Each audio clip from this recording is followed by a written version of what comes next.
It was a cold, gray Sunday morning, the kind that presses on your chest with an invisible weight, when I found it accidentally or maybe inevitably. She had left her laptop open. A browser tab blinked at me like a quiet siren, pulling at my curiosity. Normally, I would never look. Trust is supposed to be sacred, but something about the way she had been lately, distant, overly kind, like someone playing a role in a script she didn't write, kept gnawing at the back of my skull. I told myself I just wanted to check the weather. A harmless act. That's what I told myself, even as my fingers hovered and then clicked on that open document, that tab that would become the axis on which my entire life spun off balance. The file wasn't named anything alarming, just notes. And yet, what I read in those first few seconds made the air go sharp in my lungs. It was her writing, no doubt. Same typing rhythm, same little dashes and dots. But the content? It was like reading a stranger's voice. A stranger who lived inside the body of someone I thought I loved and knew. The first sentence was seared into my brain. I think I've been pretending for longer than I even realized. I froze. My eyes kept moving, but my body stopped. She wasn't talking about work or hobbies or some vague internal crisis. She was talking about us, about me, about the very architecture of a life we'd built together. Our inside jokes, the vacations, the long talks at 2 a.m., where she held my face in her hands and told me she loved me like air. That sentence unraveled me, because if she had been pretending, what had been real? And for how long? I kept reading because now I couldn't stop. It was like watching the footage of a car crash you were in but don't remember. He loves me so much, and I can't feel it the way he deserves. I wish I could mirror it back. I wish I could let myself fall into it. But it feels like I'm standing on the outside of the glass, watching someone else live the life I thought I wanted. My hand shook. I remember that distinctly. My hands physically shook. My vision tunneled as if the world was narrowing down to just the glow of that screen and those sentences. There was no fight, no affair, no catastrophic betrayal in the traditional sense. Just quiet truths that sliced deeper than any scream. She hadn't cheated in body, but her soul had wandered, drifted, checked out long before I noticed. And the worst part? She had written it like a confession she didn't want me to find, but maybe hoped I would. As though the truth had grown too heavy to carry in silence. She wrote about the guilt, about how she wanted to stay, because I was good, because I was kind, because he does all the right things, and I wish that was enough for the version of me I used to be. That phrase haunted me. The version of me I used to be. I kept asking myself, when did she change? Was it something I did? Was it the slow erosion of passion? Or was I simply the wrong person from the start and too blind to see it? She described our laughter as a familiar echo that doesn't quite reach my bones anymore. That one line, doesn't quite reach my bones anymore, rattled inside my head like a stone in a jar. Because I remember the moments she described. The Sundays spent cooking. The nights we danced in the kitchen to old songs. The road trips where we screamed lyrics out the car window. And yet, to her, those were echoes. Not moments. Not magic. Echoes. I read pages of it. Reflections, regrets, tenderness warped by distance. It wasn't cruel, but it was devastating. It was like she was mourning the death of something I didn't even know had died. And maybe that's what it was. A private funeral she'd been holding in her mind for months, maybe even years, while I kept sending flowers to a house that had already burned down. I felt embarrassed, exposed, like someone had peeled back the skin of my reality and shown me the wiring underneath, and it was frayed, broken, misaligned. There was a part where she wrote, "Sometimes I look at him and I wish I could feel what I used to feel. But then I realize I might have confused comfort with connection, and that scares me." That word, comfort, landed like a punch. I had always thought comfort was the goal, that being the safe place, the home, the calm in the storm was enough. But to her, it was a glass ceiling. I was the warmth she no longer wanted to sit inside. She wasn't angry.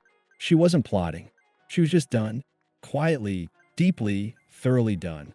And yet, she hadn't left. Why? Because she didn't want to hurt me? Because she feared the logistics? Or maybe because some part of her still hoped the feeling would return if she just waited long enough, tried hard enough, played the role long enough. I don't know. I don't know because I never confronted her. Not immediately. I closed the file. I shut the laptop. And then I sat there in the silence of our shared home, hearing her in the shower upstairs, humming a tune we both liked, and I felt like I was hallucinating a life that had already left the building. That night I smiled. Like everything was normal. I asked about her day. I kissed her forehead goodnight. But something inside me had changed, irrevocably. I moved through the days like a ghost in my own life, watching everything with the eerie clarity of someone who had already died and come back just to witness the wreckage. Every smile she gave me, every casual touch, every soft good morning felt like an echo from a play we were both performing in, but only one of us knew the script had changed. I kept telling myself I needed more time to think, to decide, to figure out what to do with this terrible gift of knowing. But really, I was paralyzed. I wanted to believe I could pretend hard enough to bring her back. That if I loved her louder, better, more precisely, I could close the distance she had already documented in those private words. But once you read something like that, it changes the way your ears hear, the way your eyes see. Her laugh sounded rehearsed. Her hugs felt polite. And worst of all, I found myself resenting her kindness. Because it wasn't rooted in love anymore. It was pity, maybe guilt, habit, or worse, duty. And yet I still loved her. Cool. I loved her. That was the cruelest irony. Even after reading every line, every heartbreak she didn't say to my face, I still looked at her and thought, maybe this could be fixed. Maybe if we go away together. Maybe if I surprise her with that weekend trip she always talked about. Maybe if I can remind her of who we used to be. But those maybes started to feel like delusions. I knew too much. And knowledge, unlike suspicion, doesn't fade. It calcifies. It shapes everything you experience from that moment forward. One night, I found her sitting on the couch, legs folded beneath her, reading a book and laughing softly to herself. It was such an innocent image. So sweet, so peaceful. And I hated it. I hated how untouched she looked by all the turmoil she had poured into those digital pages. I wanted to shake her. I wanted to scream, "How can you be so calm while my entire reality is crumbling?" But I said nothing, because to confront her would be to tear open something that couldn't be stitched back. So I waited, observed, and somewhere in that silence, I began to mourn. Not just the relationship, but myself. Within it, I had built so much of my identity around loving her, around being her partner, her person. And now that love felt like an unreturned letter sitting unopened in a dusty mailbox. I remembered a night 2 years ago when she had fallen asleep in my lap, and I brushed the hair from her face and thought, this is it. This is home. And now I couldn't remember the last time she had fallen asleep near me at all. There had been a shift, subtle at first, like the way summer slips in a fall. You don't notice the cold right away until one morning you step outside and your breath is visible. That was our love. Warm one day, distant the next. And I hadn't felt the chill until it was too late. I started to read the document again every few days like a masochist reopening a wound just to feel something real. I memorized certain phrases. I miss missing someone. I think I mistook being needed for being known. We keep laughing, but nothing's funny anymore. These weren't just words. They were gravestones for the versions of ourselves we had. Lost. I kept wondering when exactly she stopped loving me. Was it after that fight we had about her job? Was it the time I forgot our anniversary? Was it just slow erosion, drop by drop until the well ran dry and neither of us heard it emptying? And here's the thing. I started to believe her, to see what she saw, to feel the cracks. I noticed how I filled silence with small talk, how our kisses had become quick, absent gestures, how we touched out of routine, not desire. Once you see the machine behind the magic trick, the illusion never returns. I even began to notice how much of her light had gone dim, not just toward me, but in general. She was quieter, more withdrawn, like someone preparing to leave not just a relationship, but a version of herself. I thought of confronting her 100 times, planned the words, the tone, the moment. But every time I backed away, because I knew once the truth was spoken, it would demand action, and I didn't feel ready. I was still living in the afterglow of a past I couldn't admit had died. I went through old photos, looking for signs. Her smile, my eyes. Were we always doomed? Were we only ever pretending and didn't know it yet? There's something unspeakably painful about realizing the person you loved was slowly rewriting the story while you were still reading the old version. Like she had been editing the manuscript of our love while I clung to the first draft. I even began to doubt my own memories. Did she really mean it when she said she loved me that night in the rain? Or was that another scene in the fiction we co authored out of hope and fear and loneliness? I started to feel like a character in someone else's diary. She had already told the truth to herself, to the page, to the silence. I was the last one to arrive at the funeral, still dressed for the wedding. And that realization broke me in a way no scream ever could. The hardest part wasn't knowing she no longer loved me. It was realizing I had built a version of her in my mind that never really existed the way I believed. I had turned her into something sacred, a kind of emotional compass, and seeing that she'd lost her way long before I noticed made me question my own instincts, my ability to see things as they truly are.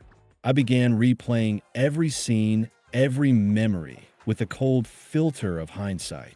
The late nights, she claimed to be working late, but came home looking both exhausted and hollow. The conversations that felt like monologues, because I was the only one filling the space. The birthday where she gave me a gift so thoughtful I cried. And now I wondered if it was the guilt talking through her generosity. I used to think love was enough, that showing up, being loyal, being kind, being available would be the foundation for something unbreakable. But love, I've learned, can rot in silence. It can decay when unspoken truths are allowed to take root in the dark corners of connection. Her silence wasn't passive, it was protective. She wasn't withholding out of cruelty, but out of fear. And maybe that fear was justified. Maybe she knew that if she told me what she really felt, it would unravel not just our relationship, but the version of me that existed inside it. I started to feel angry, not just at her, but at myself for missing it, for romanticizing the mundane, for thinking consistency was a substitute for depth. There were nights I stood in the kitchen staring at the cabinets we picked out together, wondering how many choices we made were actually compromises. How many dinners were filled with words we didn't say? I'd sit at the table with her, nodding as she talked about her coworkers or the book she was reading, and all I could think was, "You don't want to be here. You're just good at pretending." And then came the self-doubt. If she had been pretending, maybe I was too. Maybe I mistook proximity for passion. Maybe I loved the idea of us more than the reality. Maybe I needed her approval so badly that I never noticed she had stopped giving it. I remember one morning, she walked past me wrapped in her robe, hair wet from the shower, and she smiled, said, "Good morning," in that gentle, automatic way. And I felt like screaming. Not because of what she did, but because I couldn't tell what part of that moment was real and what part was theater. Was she acting? Was I? The space between us wasn't visible, but I felt it like a cold wind in a closed room. And the worst part was that nothing explosive ever happened. No affair, no dramatic betrayal, just the slow, quiet erosion of intimacy.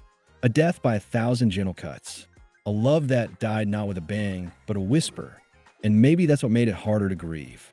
There was no villain, no enemy, just two people trying, failing, pretending, surviving. I stopped reading the document eventually. Not because I didn't want to know more, but because I couldn't take the repetition of heartbreak. The same phrases circling back like vultures. He doesn't know. I've already left in my mind. I wish I could love him the way he deserves. We built something beautiful, but I can't live in a museum. That last one nearly broke me. A museum. That's what I had become. A curator of old memories, arranging them lovingly while she walked. Through them like exhibits, nostalgic but untouched. I didn't tell anyone. Not friends. not family. I wore the mask of normalcy, laughed at the right moments, showed up to dinners, held her hand when we crossed the street. But inside, I was unraveling. I started staying up later than her, just to be alone, just to sit in the quiet and try to hear my own voice again. Because somewhere along the way, in loving her so deeply, I had muted my own, and that silence became deafening. I'd scroll through our photos, searching for evidence that at least some of it had been real. Her smile in Paris, her eyes lit up by candlelight on our anniversary. But even those memories started to feel contaminated, like photographs left in the sun too long. Faded, brittle, hard to fully recognize. I wanted to hate her. That would have been easier. But I couldn't, because she hadn't lied, not exactly. She had just hidden the truth in a place she thought I'd never look. And maybe I never would have if she hadn't left that tab open. Was it a mistake or subconscious? Cry for release? I'll never know. What I do know is that love built on silence is a fragile thing. It might look perfect from the outside. Instagram-worthy smiles, matching mugs, shared Spotify playlists, but inside, it can be hollow. And once that hollowness is exposed, there's no going back. I found myself wishing I could unread it, go back to the comforting delusion. But the damage was done. I wasn't living in a relationship anymore. I was living in shadow. And shadows, no matter how familiar, are still the absence of light. There was a moment, a few weeks after I'd read her words, when I caught myself rehearsing a version of the truth I'd never speak aloud. I whispered in the mirror like a confession. She doesn't love me anymore, and I'm still here, pretending she does. That realization settled into my bones like cold water. I began noticing how even my smallest actions were attempts to win her back from a place she no longer existed. Making her coffee just the way she liked. Sending her playlists like I used when we first dated. Planning little surprises I hoped might reignite something that had clearly gone out. And she'd respond with that same warm politeness, that gentle gratitude that once would have filled me with joy, but now it only deepened the ache, because it wasn't love. It was courtesy, and love should never feel like charity. The strangest part of grief is how it sneaks into ordinary moments. It wasn't the big events that hurt, it was the casual ones. Folding laundry together, watching TV with her feet in my lap, grocery shopping while she hummed to herself. Each moment was tainted by the knowledge that she had emotionally exited the relationship, and I was just the person left holding the shell of it. I stopped sleeping well. The bed felt too quiet, even with her in it. I'd lie there at night, listening to her breathing, wondering if she was dreaming of freedom, of someone else, or maybe no one at all. Maybe just herself, alone and honest for the first time in years. And I would lie there next to her and feel like a stranger. Not because of anything she said or did, but because I finally saw it. She was already gone. She just hadn't walked out the door yet. And still, I didn't say a word. I didn't ask. I didn't confront. Because deep down I knew, if she confirmed it out loud, if she told me with her real voice what I had already read in her silent one, it would break something I wouldn't be able to rebuild. I tried to salvage it by becoming someone else, more attentive, more spontaneous, more vulnerable. I told myself I could be the man she wished I was. But that thought itself was poison, because it meant I was no longer loving her authentically. I was performing for someone who had already stopped watching. That's when I realized the saddest part wasn't losing her love. It was losing my own dignity in trying to chase what no longer existed. I began to resent the mirror, the man I saw in it. So desperate, so afraid, so eager to avoid the truth. I had become the kind of person I used to pity. Someone holding onto a relationship with bloody hands, unaware they were already alone. And then something shifted. It wasn't dramatic. There was no breakdown, no screaming fight. Just a moment in the kitchen. Mid-morning, sunlight pouring in, when she laughed at something on her phone and didn't look up at me. I watched her for 5 whole seconds. Just watched. And I saw it. Clear as glass. She was happy, but not because of me. Not even with me. She was happy in a life that had grown past what we shared. And in that moment, I realized I wasn't angry anymore. I was just tired. So impossibly tired. Not from the pain, but from the pretending. The pretending that we were still in love. The pretending that I didn't know what I knew. The pretending that two people could survive on the memory of what they used to feel. That evening, I sat on the balcony alone, and for the first time in weeks, I let myself cry. Not quietly, not with restraint. I cried like someone mourning a death that had no body, no funeral, no closure. I cried for the boy I used to be, the man who believed love was invincible if you just held on hard enough.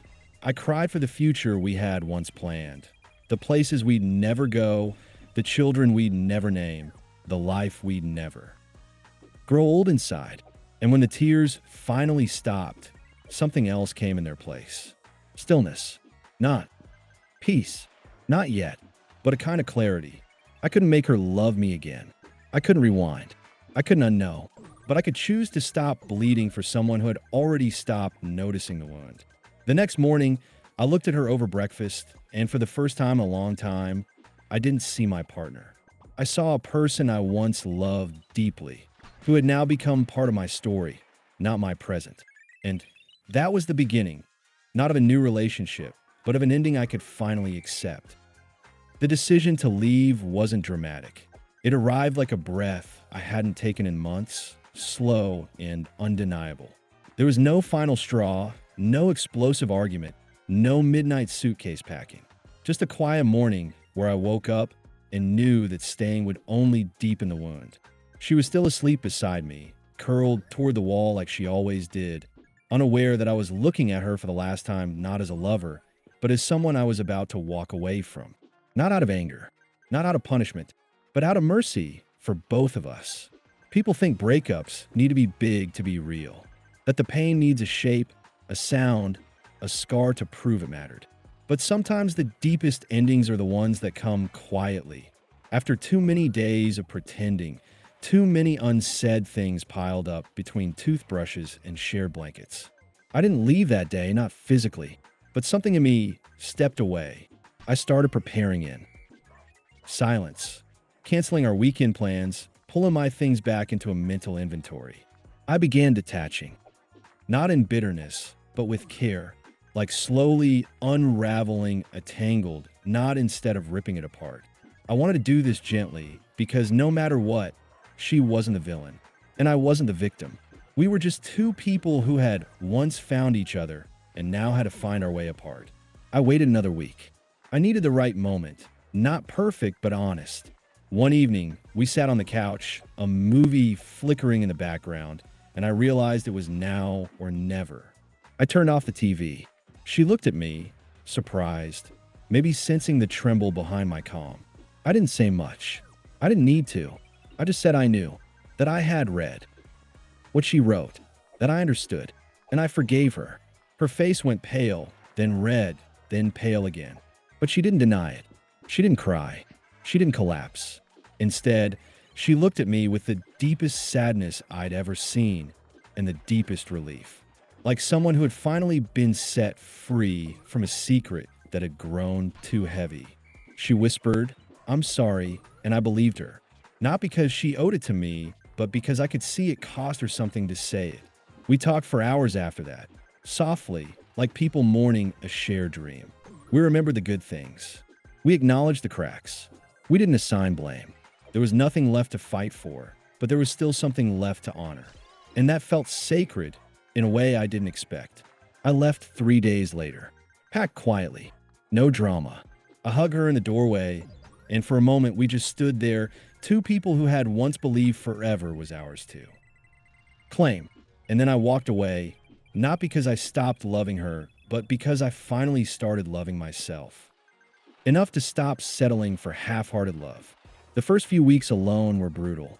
The silence wasn't just quiet, it was mocking. I missed her laugh, her footsteps in the next room, the way she'd hum when making tea. I missed the idea of her, even as I tried to remember the reality. But healing isn't linear. Some days I felt free. Other days I felt shattered. I'd reach for my phone and text her something funny, and then remember, I don't get to do that anymore. She wasn't my person now. just someone I once walked beside.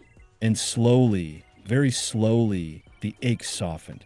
I started rebuilding, not just a life, but a sense of self. I traveled alone. I read books she never would have picked. I played music loud at night and danced like no one was watching because now no one was. And instead of loneliness, I found space. Space to grieve, space to grow, space to let go. One day, I opened a new journal and wrote the first words I'd written in months. It wasn't all a lie. It was just over before I knew it. That sentence set something free in me. I didn't need to rewrite the past to find peace. I didn't need to burn it down. I just had to see it clearly. She loved me. Maybe not the way I needed. Maybe not for as long as I thought. But it was real while it lasted. And that's enough. I still think of her sometimes. Not with longing, but with a strange tenderness. Like hearing an old song from a summer that changed you. You don't want to go back, but you're grateful it happened. And if I ever see her again, I hope she's smiling. I hope she found what she was looking for. And I hope she remembers that for a while, we built something beautiful, even if it couldn't last. Because not every love story is meant to be forever. Some are just meant to change you. And this one did. It taught me how to see clearly, how to let go with grace, and how to begin again, even after everything you believe turned out to be only half TH.